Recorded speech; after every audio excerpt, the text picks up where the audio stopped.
Hi guys, it's Miss Debbie from the Appomattox Regional Library System coming to you with our latest take-home craft, a paper chain snake.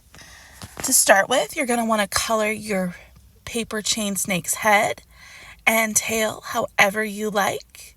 You can use crayons, markers, colored pencils, and just color it however you like, completely coloring in the head and the body.